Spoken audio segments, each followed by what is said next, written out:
नमस्कार रूपसा क्रिएशन को आपण मानक स्वागत। आउ मात्र किछि समयर अपेक्षा भक्तों गहन रे झुली झुली पाद मुंडन गति पहंडी आसवे तीन ठाकुर।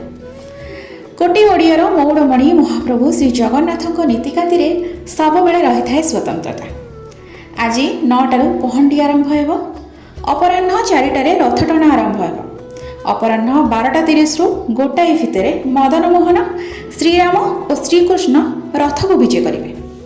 1:30 2टा भितर चिता लगी, 2टारू छेरा पहरा आरंभ हो, 3टा सुधा शेष हो छेरा पहरा पर 4 माल फिटा घोड़ा सारथी लगी 3टारू 4टा भितर शेष हो, अपराह 4टारू आरंभ हो रथटଣା।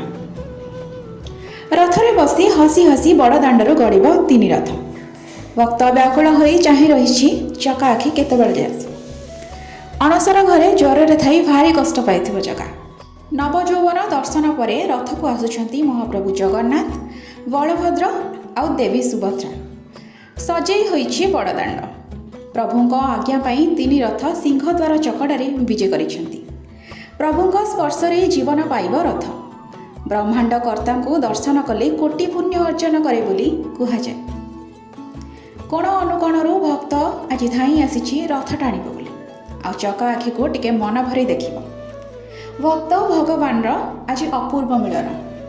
बड़ दाण्डरे नर्तकी माने भगवान उद्देश्य नृत्य परिवेषण करुछंती।